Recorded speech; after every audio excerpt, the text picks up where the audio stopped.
Okay, good evening guys, recording has been started. तो मैंने आपको क्या बताया था, जब हम ng सर्व फायर करते हैं तो हमारा ये मेन ts फाइल हिट होती है। ठीक है, और भी file, other file also get hit, but main ts भी उसमें एक है। तो यहाँ पर देखिए, तो हम बूटस्ट्रैप कर रहे हैं एंगुलर के प्रोजेक्ट को। ठीक है, what is the starting point? App module. It's kind of variable, something else, कुछ भी हो सकता है। ठीक है, अब देखिए ऐप मॉड्यूल यहाँ पर ये कहीं किसी फाइल से इंपोर्ट हो रहा है। ठीक है, everybody know about the path. Okay, if अगर आप यहाँ पे पाथ देख पाए तो ये जो फाइल है main TS, where is the main TS? Here. Okay, so main TS में एक ऐप मॉड्यूल नाम से एक फाइल आ रही है जिसमें कोई वेरिएबल है ऐप मॉड्यूल, और वो उसे हम बूटस्ट्रैप कर रहे हैं। राइट, अब ये जो कहां से आ रही है? करंट लोकेशन में एक फोल्डर है ऐप नाम से। So what is the current location? Main. Current location में folder app. Does everybody got that?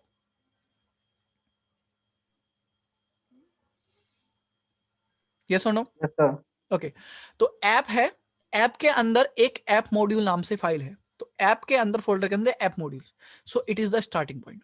Okay, as you can see, main file हमारी हिट हुई, उसके बाद उसमें हमने स्टार्टिंग पॉइंट क्या दिया है? App module. ओके, अब ऐप मॉड्यूल में हमें बताना होगा, ओके, ऐप मॉड्यूल में हमें बताना होगा, बाय डिफॉल्ट ये कोड रिटर्न होकर आता है आपके पास।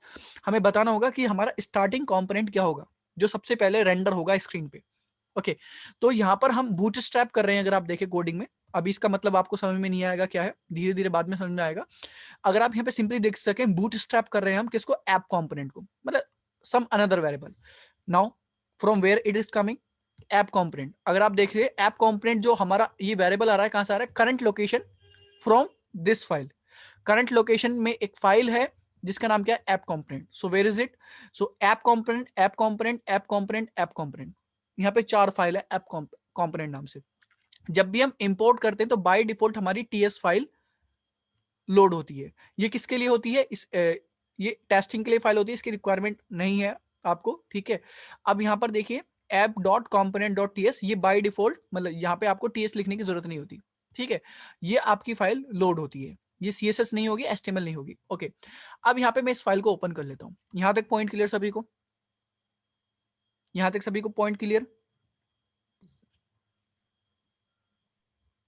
Tell me guys. Yes sir. Okay, special clear. Okay, यहाँ पर अगर आप देख सकें तो यहाँ पर एक कुछ लिखा हुआ है कंपोनेंट। ठीक है, इसके अंदर कुछ प्रॉपर्टीज हैं जिसमें लिखा हुआ है selector. What is it? App root. Okay, Uproot. And what is it? Uproot. App root. So यहाँ पर जो प्री डिफाइंड जो पहले से कंपोनेंट बना हुआ है, मतलब एक कंपोनेंट में 3 फाइल होती हैं। जब भी आप कंपोनेंट बनता है ना, उसमें 3 फाइल होती है, एचटीएमएल, सीएसएस और स्क्रिप्टिंग फाइल। स्क्रिप्टिंग के लिए टीएस फाइल यूज होती है। ठीक है, एक एचटीएमएल फाइल, एक स्टाइलिंग फाइल और एक स्क्रिप्टिंग फाइल। ठीक है, तो एचटीएमएल तो आपकी डिफॉल्ट रहेगी। ठीक है, स्टाइलिंग के लिए आपके पास सीएसएस का ऑप्शन है, एससीएसएस का ऑप्शन है। ठीक है, उसमें स्टाइलिंग के लिए आपके पास सीएसएस या प्री प्रोसेसिंग सीएसएस के आपके पास ऑप्शन है। और स्टाइलिंग में आपके स्क्रिप्टिंग में आपके पास एक ही ऑप्शन है जो कि टीएस, टाइप स्क्रिप्ट। ठीक है, टाइप स्क्रिप्ट का भी रीजन है क्यों टाइप स्क्रिप्ट ली गई है, उसमें बाद में डिस्कस करेंगे बाद में। अगर आप यहाँ पे देखें तो यहाँ पे लिखा हुआ है सेलेक्टर। सेलेक्टर का नाम क्या है? App root. ओके, तो ये जो कंपोनेंट हमने यहाँ पर बनाया है, इसमें मेंशन किया है जब भी ये सेलेक्टर लिखा जाएगा, जब भी ये सेलेक्टर लिखा जाएगा तो उसके केस में मैं ये जो टेम्पलेट यूआरएल, मतलब एचटीएमएल का कोड जो है, देखिए करंट लोकेशन, इसकी करंट लोकेशन से ऐप कंपोनेंट डॉट एचटीएमएल, मतलब ये वाली फाइल। तो ये वाली जो फाइल है ये स्क्रीन पर रेंडर होगी, ये स्क्रीन पर रेंडर होगी। मैं इस फाइल का पूरा कोड मिटा देता हूँ। ठीक है, मैंने मिटा दिया और इसमें मैंने H1 से लिख दिया। ठीक है, H1 से मैंने इसमें लिखा हेलो स्टूडेंट, मैंने इसमें लिख दिया हेलो स्टूडेंट। Point clear? और इसे मैंने फॉर्मेट कर लेता हूँ। अब देखिए मैंने इसमें हेलो स्टूडेंट लिखा। ओके, देन उसके बाद स्टाइलिंग। स्टाइलिंग कहां से अप्लाई होगी? स्टाइलिंग ये एरे में जाती है भाई। एक स्टाइल हो सकती है, 2 स्टाइल हो सकती है, 3 स्टाइल हो सकती है। बाय डिफॉल्ट यहाँ पे एक लिखी होती है, एक और स्टाइलिंग देनी है, कोमा लगाओ और फाइल का पाथ लिख दो। ठीक है, तो यहाँ पर देखिए current location component dot CS, ये रहा कंपोनेंट, ये रहा सीएसएस। तो इसमें सीएसएस लिखनी है। मैं चाहता हूं कि H1 पे सीएसएस अप्लाई हो जाए और इसमें मैंने पास कर दिया कलर। ठीक है, और कलर का पास कर दिया रेड। ठीक है, तो यहां पर मैंने एक एचटीएमएल में ये लिखा है, सीएसएस में मैंने सीएसएस लिख दी है। और ये जो कंपोनेंट बूटस्ट्रैप कहां से हो रहा है? देखिए बूटस्ट्रैप कहां से हो रहा है? ऐप कंपोनेंट, ये रहा ऐप कंपोनेंट, जिसमें मैंने मेंशन किया है इस कंपोनेंट का नाम क्या होगा? App root. मतलब जहां पर भी ये ऐप रूट लिखा होगा वहां पे ये एचटीएमएल शो होगी और उस पे ये वाली सीएसएस अप्लाई होगी। Point clear to everyone? Yes और नो? Yes sir. ओके, तो आप यहाँ पे देख सकते हैं, यहाँ पर क्या लिखा हुआ है, hello student in red. Can I customize this component name? Okay, yes. Okay, चलो एबीसी नाम रख देता हूँ मैं इसका, मुझे पसंद नहीं आया प्रूफ, मैंने इसका नाम रख दिया ABC. But in index.html what we are using app root. अब ऐप रूट नाम का कंपोनेंट कोई भी नहीं मिला, तो यहाँ पे कुछ भी नहीं दिख रहा, ठीक है, क्योंकि बाय डिफॉल्ट जेएस मतलब जो जावास्क्रिप्ट रन हो रही है इसके पीछे, मतलब टाइपस्क्रिप्ट जो भी मान लीजिए आप, वो उस कस्टम टैग को रिप्लेस कर दे रही है उस पर्टिकुलर कोड से जो हमने यहाँ पे लिख रखा है, ठीक है, डायनेमिकली। अब यहाँ पे मैंने टैग का नाम क्या दिया था इसमें, ABC. So I can write ABC here, it ABC, will work. ABC and close it. Now you can see. Hello student. Does anybody have any question till now? No sir. किसी को कोई भी क्वेश्चन, कोई confusion? Answer, need answer from everyone. यहाँ तक point clear? Yes, sir. Yes, sir. Yes, sir. Okay, great. Okay, should I move to next point? जी। Okay, Yes, sir. so now we will see how to make component. Okay, so I'm not changing the predefined code of the Angular, so I'm just writing here app component, and here also I'm writing the app component in the component, so I'm not going to disturb this code. Okay, but here I just remove all the code, you have to also remove this code. Okay, and CSS में से भी मैं remove कर दे रहा हूँ, जब requirement होगी तब लिखेंगे। अभी यहाँ पे सिंपली क्या लिखा हुआ है, हेलो स्टूडेंट, और हेलो स्टूडेंट आपको स्क्रीन पर दिख रहा है। ओके, अब सिंपली क्या करते हैं, कंपोनेंट बनाना सीखते हैं, ठीक है। Suppose that you have a website, ठीक है, which have 3 or 4 section just like a header. Okay, so I'm just creating header. Okay, header, I'm writing here header, h1 से लिख देता हूँ, h1 से मैंने यहाँ पे लिखा header. ओके, हेडर, देन उसके बाद एक कंटेंट बना लेते हैं, ठीक है, सो सेक्शन नेम से बना लेते हैं सेक्शन, ठीक है, और इसका मैंने नाम रखा कंटेंट, h1 से मैंने इसका नाम दे दिया कंटेंट। ओके, देन मैंने यहाँ पे लिखा फुटर, फुटर एक फुटर मैंने बना लिया, ठीक है, और यहाँ पे h1 से मैंने डायनेमिकली नेम दे दिया footer. So what would happen, यहाँ पे मैंने लिख दिया फुटर, तो यहाँ पे आप देख सकते हैं, यहाँ पे लिखा header content footer. Okay, okay, तो यहाँ पर आप देख सकते हैं ये जो कोड है ना, यहाँ पे HTML का जो कोड लिखा है, ये डायनेमिकली जो है ना, डायनेमिकली, यहाँ पे मैं वर्ड यूज कर रहा हूँ डायनेमिकली, डायनेमिकली जो है ना, इसका सेलेक्टर का नाम क्या लिखा है मैंने, ऐप, ये ऐप रूट, तो यहाँ पे ये वाली HTML फाइल लोड होगी, ये CSS, तो डायनेमिकली वो कोड उठ के कहाँ पे आ जाता है, वो कोड उठकर यहाँ पर आ जाता है डायनेमिकली। Point clear? तो जब भी आप कंपोनेंट के अंदर प्रोग्रामिंग करोगे तो आपको ये हेड नहीं लिखना होगा, ये ना ही बॉडी लिखना होगा, आप ऐसे कंसीडर करेंगे जो भी आप कोड लिख रहे हो, किसके अंदर लिख रहे हो, बॉडी के अंदर कोड लिख रहे हो। सो मैंने, अगर आप देखें यहाँ पर मैंने HTML की फाइल में कोई हेड टैग नहीं लिखा, कोई बॉडी टैग नहीं लिखा। Point clear to everyone? Direct coding लिखी है। Yes sir, yes sir. Okay, so whatever I am writing here, it is going to come here. Okay, वो बाय डिफॉल्ट बॉडी के अंदर ही आने वाला है, ठीक है। तो जो भी आपको बूटस्ट्रैप इंक्लूड करनी है, जो भी इंक्लूड करनी है, वो आप इस index.html फाइल में इंक्लूड करोगे। आप मान लीजिए आपको किसी कंपोनेंट में इंक्लूड नहीं करनी होगी, अगर आपको यहाँ पे इंक्लूड करनी है, बूटस्ट्रैप यूज इंक्लूड करनी है, तो ये नहीं कि आप यहाँ पे बूटस्ट्रैप का स्टाइल टैग ओपन किया और उसमें इंक्लूड कर लिया, स्क्रिप्टिंग टैग का यहाँ पे इंक्लूड कर, नहीं, वो इंडेक्स फाइल में इंक्लूड होगी, यहाँ पे लिंक यहाँ पे इंक्लूड होंगे और स्क्रिप्ट फाइल भी यहीं पे इंक्लूड होगी, जैसे भी आपकी रिक्वायरमेंट है, ठीक है। ये जो कोड है ये डायनेमिकली बॉडी के अंदर आ जाएगा, ठीक है।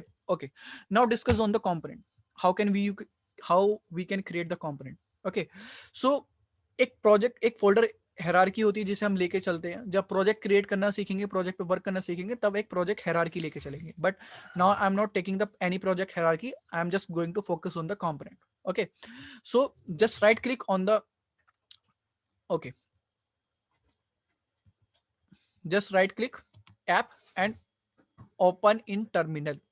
Okay, so open in terminal, fire the command ng. Okay, ng generate, in short you can write G space component, in short you can write C. Okay, you can write at the place of G generate, at the place of C component. Okay, ng G space C, then component name. I'm going to create ABC. My name Utkarsh, so I'm giving ABC hyphen UTK in short, any component name. Okay, just hit the enter.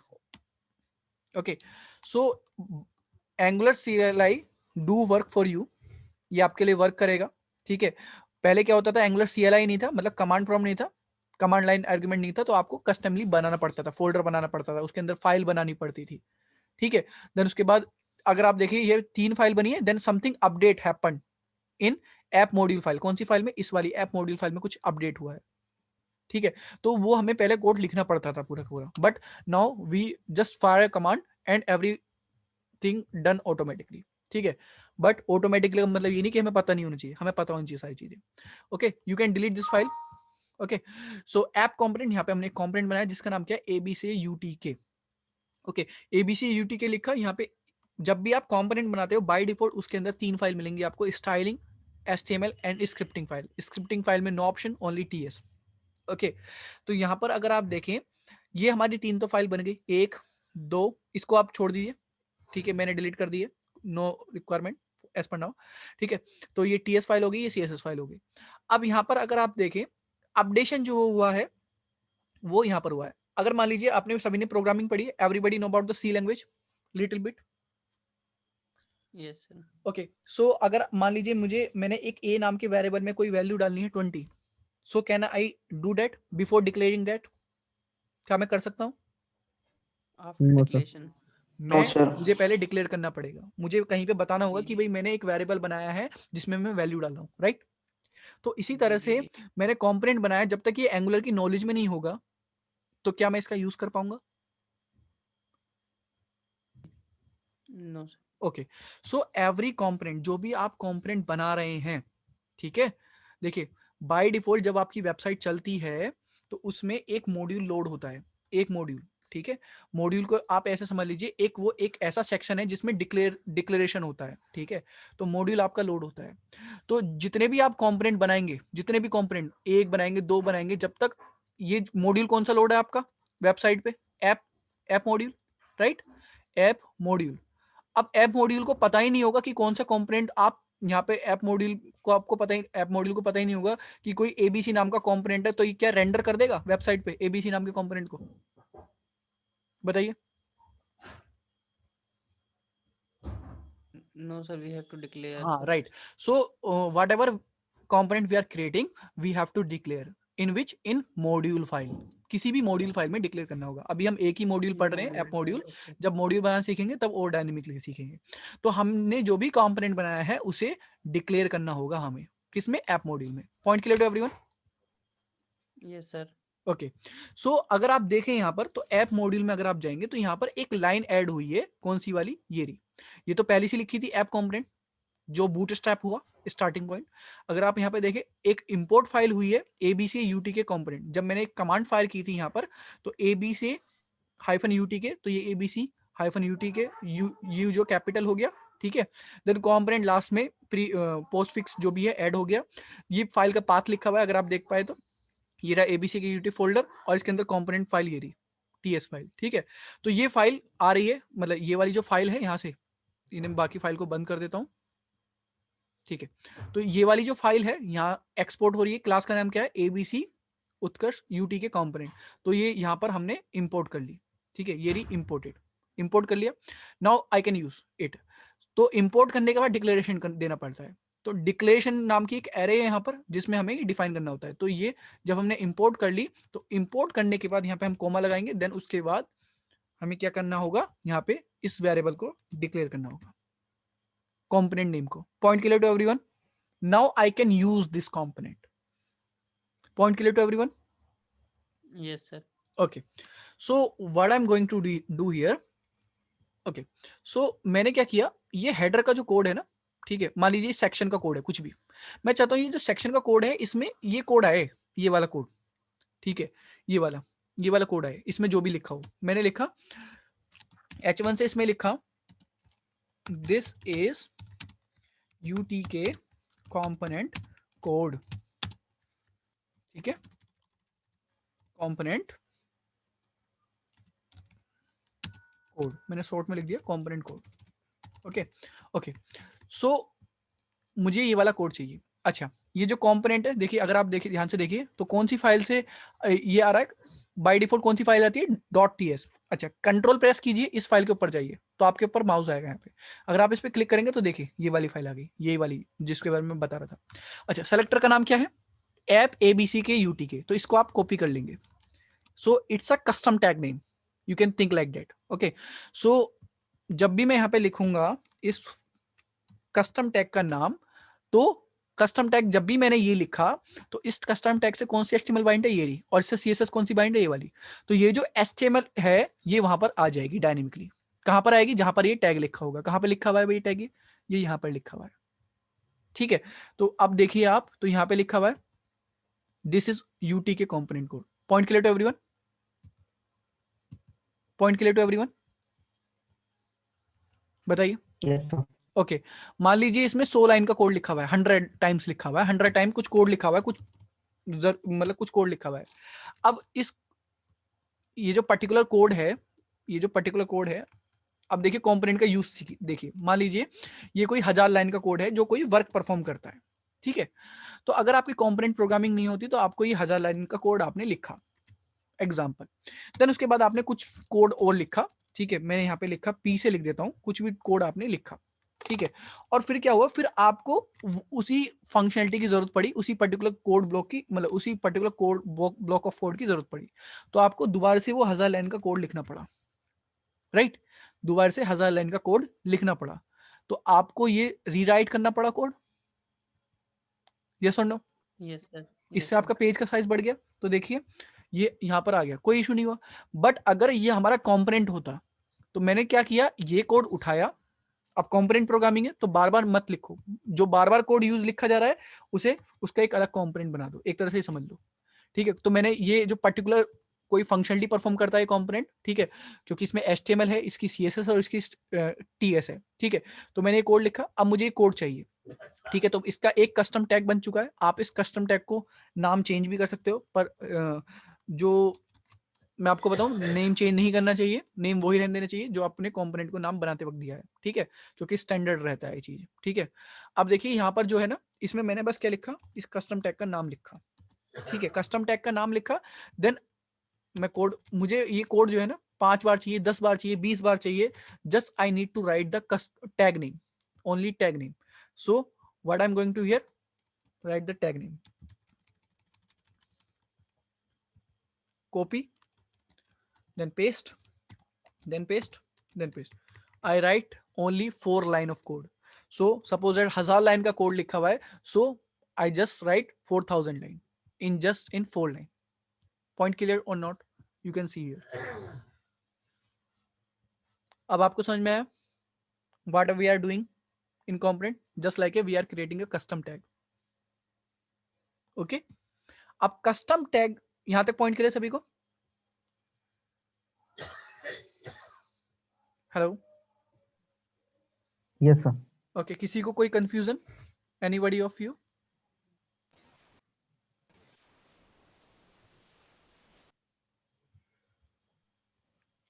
जो sir हमें same चाहिए होगा उसको हमें बार बार copy करना पड़ेगा उसे ना?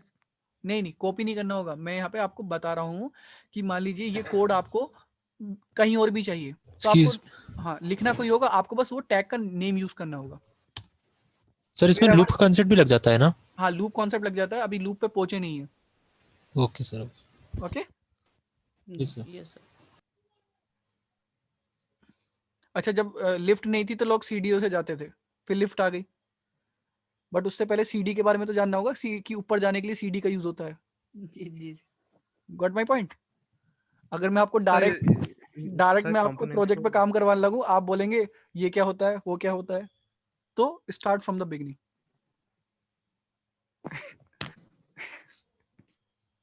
ओके, सो ये जो कंपोनेंट मैंने लिख दिया यहाँ पे, अब देखिए कंपोनेंट के अंदर जो है ना, इसकी एक HTML होती है, CSS होती है, TS होती है। जो भी आपको यहाँ पर स्टाइलिंग करनी है वो इस फाइल में कर सकते हैं आप। मैंने H1 लिखा यहाँ पे, और H1 मैंने लिखा और यहाँ पे मैंने कलर दे दिया। ठीक है, कलर दे दिया रेड। तो याद रखिएगा H1 जो है ना, वो जो H1 हमने कलर लिखा रेड, वो इसी फाइल पे अप्लाई होगा। ये नहीं कि H1 अगर इसमें लिखा हुआ है, यहाँ पे H1 लिखा हुआ है हेडर, इन पे भी अप्लाई हो जाएगा, नहीं होगा अप्लाई। क्यों? यही इसकी खास बात है कंपोनेंट प्रोग्रामिंग की। भाई हमें इस पर्टिकुलर सेक्शन ऑफ ब्लॉक के लिए ये जो कोड हम इसमें लिख रहे हैं, बस उसी के लिए सेपरेटली स्टाइलिंग करनी है, तो सिंपल हम सेपरेट स्टाइलिंग इस फाइल में लिखेंगे, तो वो ओनली इसी HTML पे अप्लाई होगी। ठीक है, इफ यू कैन सी, तो रेड कलर देखिए इसी का ही है। H1 से तो ये भी लिखा हुआ है हेडर और फुटर भी लिखा हुआ है, but it is in different component, it is in different component, ये ऐप कंपोनेंट के अंदर है। Point clear? कोई confusion? No sir. No sir. Okay good. Okay, तो यहां पर देखिए ये स्टाइलिंग आपको पॉइंट क्लियर हो गया। देन उसके बाद यहां पर एक है टीएस फाइल। जो भी आप जावास्क्रिप्ट लिखते थे वो आप कैसे लिखते थे, यहाँ पे HTML में जाते थे और यहाँ पे स्क्रिप्ट टैग को ओपन करते थे। स्क्रिप्ट टैग को ओपन करने के बाद आप जेएस लिखते थे, नहीं लिखते थे? If I am right?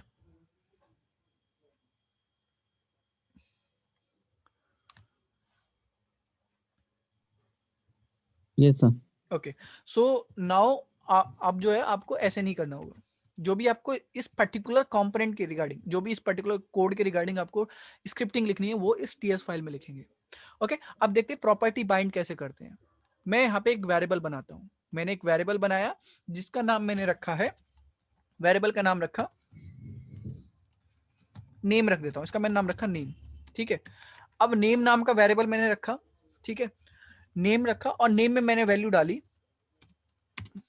Something value, string value Rahul.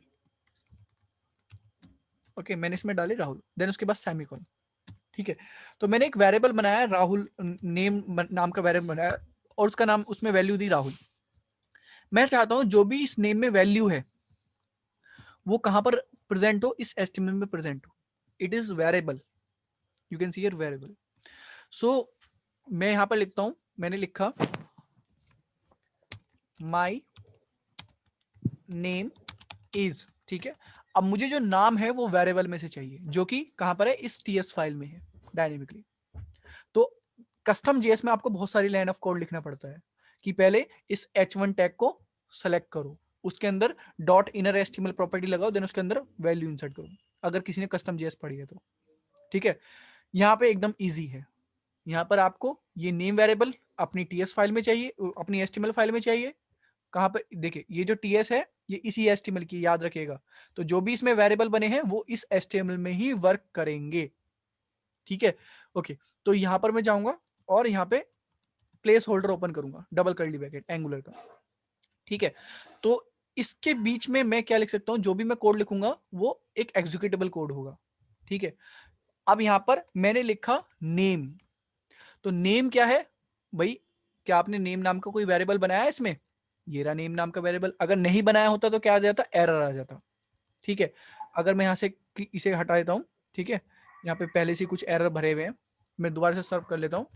ठीक है, ओके, मैंने नेम लिखा है यहाँ पे और मैं दोबारा से सर्व कर लेता हूँ, ng सर्व। ठीक है, फायर। ओके, तो मैंने यहाँ पे लिखा है माई नेम इज नेम। ठीक है, तो नेम जो है ना ये वेरिएबल है, वेरिएबल। तो वेरिएबल की वैल्यू आप देख सकते हैं क्या लिखी हुई है, राहुल। ठीक है, तो जब आप आउटपुट देखेंगे तो स्क्रीन में आपको वहां पे राहुल दिखाई देगा। तो ये हमने हाँ बताइए, यस टेल मी।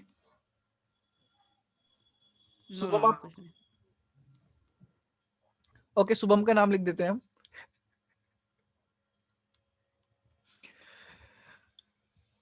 ओके, तो आप देख सकते हैं माय नेम इज राहुल। ठीक है, यहाँ पे राहुल लिखा हुआ है। ठीक है, देन उसके बाद सिंपली हमें क्या करना है, मैं चाहता हूँ कुछ इवेंट परफॉर्म हो और यहाँ पे नेम की वैल्यू चेंज हो जाए। ठीक है, तो मैंने एक बटन बनाया। ठीक है, मैंने यहाँ पे बटन बनाया। बटन बनाने के बाद मैंने इस पे लिखा क्लिक मी, क्लिक मी। ठीक है, तो क्लिक मी लिखा और सिंपली मैंने यहाँ पे देख सकते हैं अब एक बटन बन गया होगा। क्लिक किया इस पे, कुछ एक्शन परफॉर्म नहीं हो रहा। तो क्लिक पे क्या करना है, हमें कोई फंक्शन एग्जीक्यूट करना है, कोई एक्शन परफॉर्म करने के लिए। तो सिंपली क्लिक इवेंट लगाने के लिए आप नेटिव HTML में क्या लिखते हो, ऑन क्लिक लिखते हो, राइट? यस और no, tell me guys, yes और no. On click Yes, event sir. लिखते हो, नहीं लिखते हो? Yes, sir. यहाँ Yes, पे sir. एंगुलर में ऐसे नहीं लिखना होगा। सिंपली आपको ऑन हट जाएगा आगे से, क्लिक लिखना होगा। अब जब भी इवेंट, ये इसे बोलते हैं इवेंट हैंडलिंग, ठीक है। तो इवेंट हैंडलिंग जब भी आप कॉल करते हो, मतलब फंक्शन को कॉल करते हो अपने HTML से, क्योंकि आप यहाँ पे फंक्शन को कॉल करने वाले हो किसी को, तो उसके लिए यहाँ पर आप लगाएंगे पैरेंथेसिस, देन उसके बाद अपना इवेंट लिखेंगे क्लिक। तो क्लिक इवेंट हमने लिखा, देन उसके बाद किस फंक्शन को कॉल करना है, जैसे मैंने यहाँ पे दिया माई कस्टम CUS कस्टम, ठीक है, फंक्शन, मैंने कुछ भी एक फंक्शन बनाया है और मैंने पैरेंथेसिस दे दिया। तो माई कस्टम फंक्शन, मैंने इसे कॉपी कर लेता हूँ, क्योंकि ये जो मैंने यहाँ पे फंक्शन का नेम दिया है वो हमारी TS फाइल में होना चाहिए। अगर नहीं होगा तो एरर आएगा। देखिए मैं इसे सेव कर लेता हूँ, मैंने सेव किया तो यहाँ पर देखिए एरर आ रहा है नीचे, तो आप देख सकते हैं माई कस्टम फाइल पे यहाँ पे एरर आ रहा है, ठीक है। यहाँ पे लिखा भी होगा property my constructor function does not exist on type, ठीक है, ये जो कंपोनेंट है इसमें एग्जिस्ट नहीं करती, तो आपको यहाँ पर बनानी पड़ेगी। ये जो TS फाइल है ना, इसमें आपको ये फंक्शन बनाना होगा। फंक्शन कैसे बनाते हैं, सिंपली जाइए, ठीक है, फंक्शन का नेम लिखिए और उसके बाद पैरेंथेसिस लगा दीजिए, ये आपका फंक्शन बन गया सिंपली, ठीक है। अब मैंने इसमें लिखा विंडो डॉट अलर्ट, ठीक है, विंडो डॉट अलर्ट लिखा, तो जब भी मैं हिट करूंगा यहां से इस बटन को तो ये फंक्शन एग्जीक्यूट होगा। इसमें क्या लिखा, विंडो डॉट अलर्ट, तो आपको अलर्ट आ जाएगा। Point clear to everyone? Point clear to everyone, yes और no? Yes sir, yes sir. Yes, okay, sir. So मैं क्या चाहता हूं कि जब भी इस फंक्शन को कॉल किया जाए तो ये जो नेम में जो वैल्यू है ना वो चेंज हो जाए। तो देखिए नेम में जैसी मैंने वैल्यू चेंज की, नेम की वैल्यू, ये देखिए क्लास है, क्लास अगर ऊप्स के कॉन्सेप्ट पढ़े हो तो क्लास के अंदर जो भी हम प्रॉपर्टी बनाते हैं वो दिस से एक्सेस होती है। तो मैं लिखूंगा this dot name, this dot name, ठीक है, दिस डॉट नेम लिखा। देन उसके बाद यहाँ पे मेरे को क्या लिखना है, वैल्यू लिखना है। वैल्यू लिखा मैंने, यहाँ पे वैल्यू लिख देते हैं हम, क्या नाम लिखूं बताओ, शुभम लिख देते हैं, ओके, शुभम लिखा। तो देखिए जैसे ही मैं इस बटन पे क्लिक करूंगा तो क्या होगा, मैंने बटन पे क्लिक किया, बटन पे क्लिक करने के बाद ये फंक्शन एग्जीक्यूट हुआ। फंक्शन में क्या लिखा, माय नेम इज, तो नेम नाम के वेरिएबल में ये वैल्यू क्या हो जाएगी, शुभम हो जाएगी। तो जैसे ही इस वेरिएबल में चेंजेस हुआ तो डायनेमिकली जहां जहां पर इस फाइल में जहां जहां पर ये नया नेम बाइंड होगा, नेम नाम का जो वेरिएबल है बाइंड होगा, कहां पे बाइंड है, यहाँ पर बाइंड है, वहां पे डायनेमिकली वैल्यू चेंज कर देगा। तो देखिए कितना आसान है सिंपली, वरना अगर आपको कस्टम जेएस में कोड लिखना होता तो आपको बहुत ज्यादा कोड लिखना पड़ता, ठीक है। सिंपली मैं इस पे क्लिक करूंगा, सी, मैं रिफ्रेश करता हूं, दोबारा देखिए, क्लिक किया तो यहां पर ध्यान से आप समझिए, जब भी आपका HTML में कोई HTML की तरफ से कोई भी चेंज होता है तो वो डायरेक्ट, एक मिनट,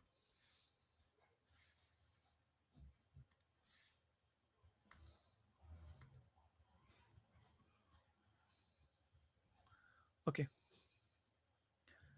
हाँ, तो जब भी ये आपकी क्या है, एक HTML फाइल है मान लीजिए, ठीक है, और ये आपकी TS फाइल है, ठीक है, TS बोले तो टाइपस्क्रिप्ट और HTML। तो एंगुलर क्या फॉलो करती है, two way data binding. Two way data binding का मतलब क्या होता है, जब भी TS फाइल के किसी भी वेरिएबल में कोई भी चेंजेस होंगे, ठीक है, वेरिएबल में, फंक्शन में, किसी में भी, तो वो इफेक्ट डालेंगे HTML फाइल पे, मतलब तुरंत के तुरंत वहां पे वैल्यू चेंज होगी HTML में। और HTML के साइड से अगर कुछ चेंजेस परफॉर्म होते हैं तो वो तुरंत के तुरंत कहाँ पे चेंजेस रिफ्लेक्ट करेंगे, TS फाइल में। Point clear to everyone, yes और नो? तो जैसे ही वहां पर वेरिएबल में वैल्यू चेंज हुई तो automatically two way data binding की वजह से, जैसे यहाँ पे शुभम नेम हुआ तो नेम जहाँ पे वेरिएबल लिखा था वहां पे चेंज होगी वैल्यू शुभम में। Point clear to everyone, yes और no? Yes sir. Okay, does anybody have confusion till now? No, sir. Okay, very good, मैं इसे क्लीन कर देता हूँ स्क्रीन को। अच्छा, ये आपके एंगुलर की कौन सी क्लास है?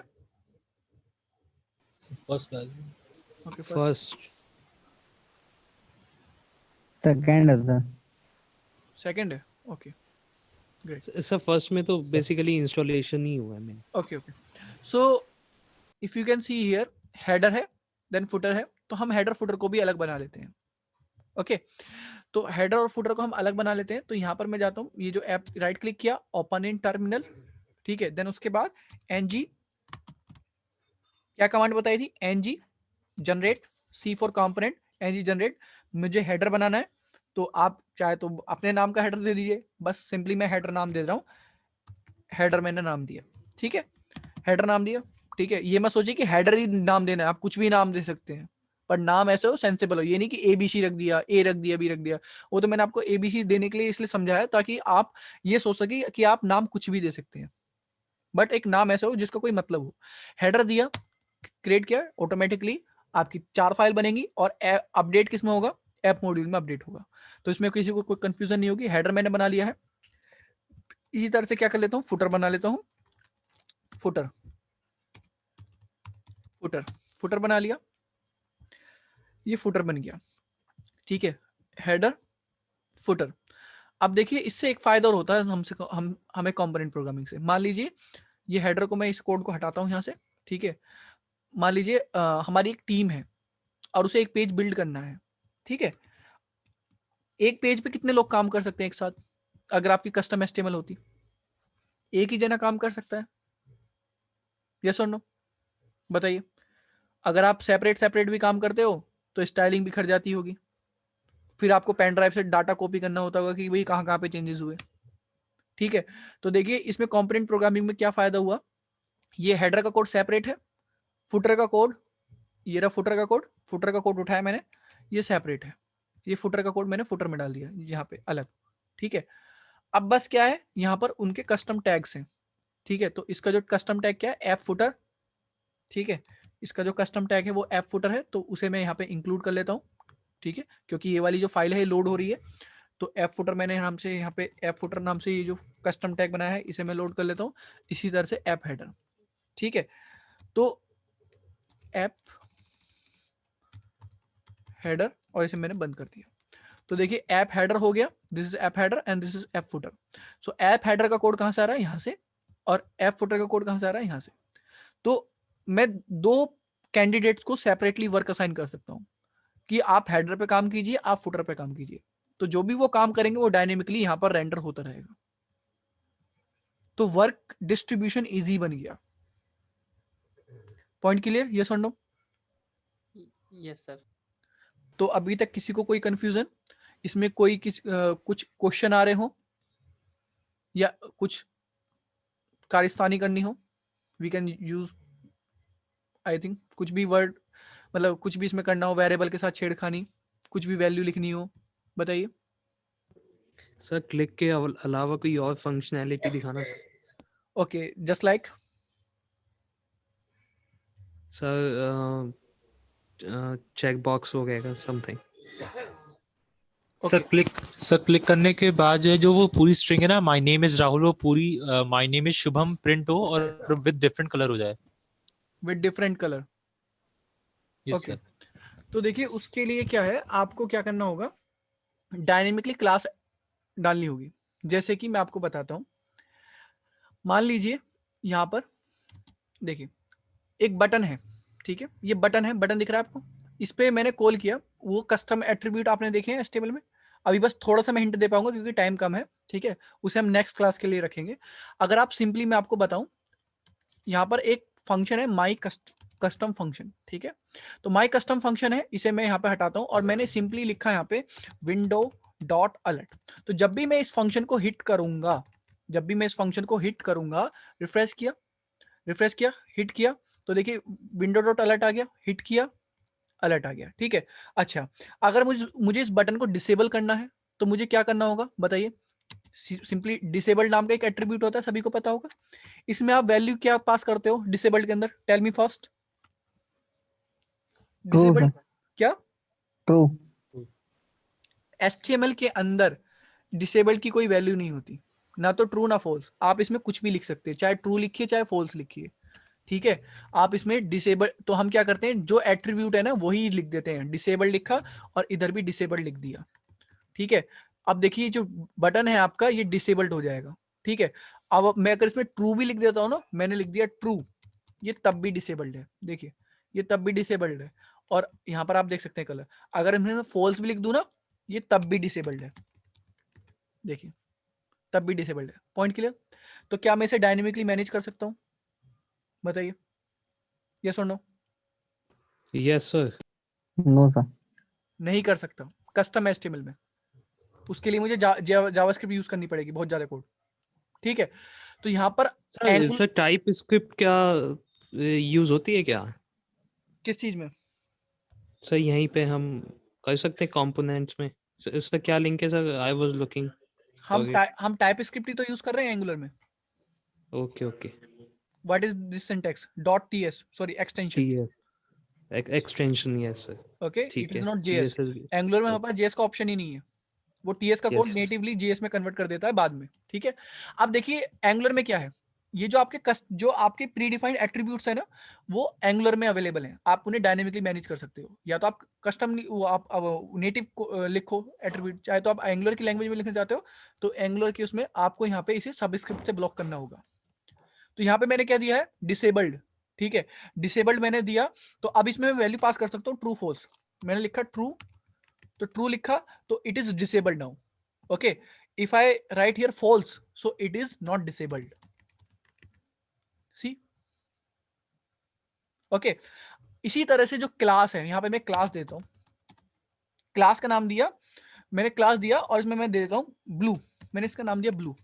ठीक है, तो यहां पर मैं CSS में जाता हूं फटाफट से और एक क्लास बना लेता हूं जिसका नाम रखा मैंने ब्लू। ठीक है, और इसमें क्या देता हूं, कलर दे दिया मैंने और कलर दे दिया ब्लू। ठीक है, और इसी तरह से एक मैंने दूसरी क्लास बना ली फटाफट से जिसका नाम रख दिया मैंने रेड, इसका नाम दे दिया रेड। ठीक है, इसमें कलर क्या दे देता हूँ, रेड दे देता हूँ। ठीक है, तो अब देखिए क्लास मैंने लिखा, तो इसमें या तो मैं क्लास में ब्लू लिख सकता हूँ, चाहे ब्लू लिख सकता हूँ या रेड लिख सकता हूँ। Point clear? यहाँ पे जो क्लास है ना ब्लू और रेड, इसमें या तो मैं ब्लू लिख सकता हूँ या रेड लिख सकता हूँ। तो इसमें ब्लू लिखा है तो इसलिए ब्लू कलर आ रहा है।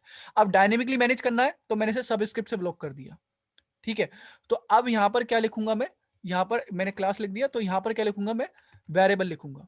ये भी क्या है, वेरिएबल लिख सकता हूँ या कांस्टेंट लिख सकता हूँ। तो कांस्टेंट ट्रू फॉल्स वैल्यू होती है कांस्टेंट, तो यहाँ पे मैंने कांस्टेंट लिख रखा है। अब मैं चाहता हूँ ये ब्लू जो लिखा है ना मैंने, तो ये ब्लू वेरिएबल यहाँ पे ढूंढेगा। क्या ब्लू नाम का कोई वेरिएबल है यहाँ पे? जल्दी बताइए। No sir. तो एरर दिखाएगा। तो मैं यहाँ पे देता हूँ कलर, कलर क्लास, कलर नाम दे दिया मैंने इसका, और इसमें मैंने स्ट्रिंग में वैल्यू दे दी रेड। ठीक है, रेड दे दिया। ठीक है, और कलर पे जाता हूँ। ठीक है, कलर पे जाने सॉरी कलर मैंने रेड दे दिया। ओके, तो मैंने यहाँ पे दे दिया कलर। तो कलर वेरिएबल में क्या लिखा हुआ है देखिए, कलर वेरिएबल में क्या लिखा हुआ है, रेड। तो डायनेमिकली रेड यहाँ पर लिख जाएगा, डायनेमिकली रेड यहाँ पे लिख जाएगा, और ये जो रेड क्लास है ना, ये वाली क्लास, ये अप्लाई हो जाएगी रेड कलर। ठीक है, सो फंक्शन के क्लिप पे मैं इसकी वैल्यू चेंज कर सकता हूँ। पॉइंट के लिए यस और नो? Yes sir. तो इससे हमारा कलर चेंज हो जाएगा। ओके गाइस, आज के लिए इतना रहने देते हैं, meet you in next session, और इसमें हम और डिटेल में डिस्कस करेंगे। ठीक है, thank you sir. Okay, bye bye, good night to everyone. Good night sir. Thank you, sir. Good good night. Night sir.